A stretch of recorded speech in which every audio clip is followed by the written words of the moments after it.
Now we're looking at the gearbox from the other side. So this is the input shaft that I'm grabbing right now to stop, and I can pretty well turn it. You notice the gears on the other side that are following it. So these gears are input gear related. They're not moving right now.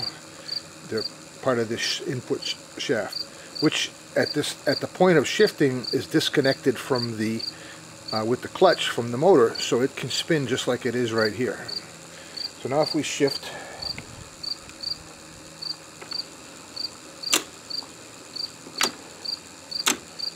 you can see how that first synchronizes the gear. Now let me try to find a speed where we can see the synchronizing happening.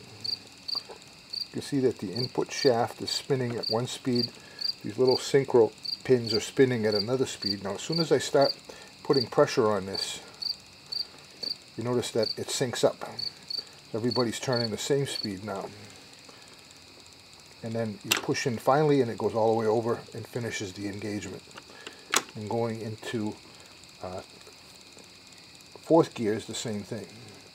Push it a little bit to the side, and this is supposedly why it's a bad idea to have your hand hanging on the shifter, because those little rings are sliding and the engagement is happening just from the weight of your hand on there. I'm hardly moving this at all. So you're synced, you're not synced. You're synced, you're not synced.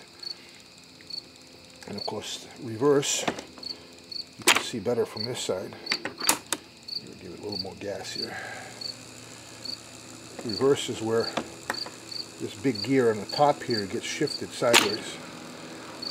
And now you're going in the opposite direction. So some gears are going clockwise and some are going counterclockwise, and their output shaft is going in reverse.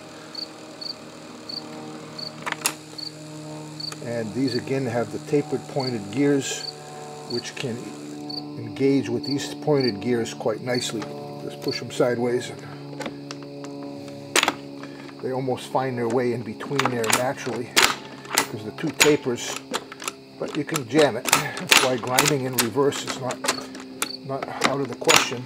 And when you have trouble shifting into reverse, it's probably because these two points are lining up to the point where it won't slide past the other one nicely. So you're sitting stationary when you're trying to shift this in and it ain't going, because there's enough of a flat on the end of here so they butt against each other rather than sliding past each other. So since the synchro issues seem to be related to the inner workings underneath this gear, to really explore this, I'm going to have to take it apart and take a look at those shafts. So that'll be another time.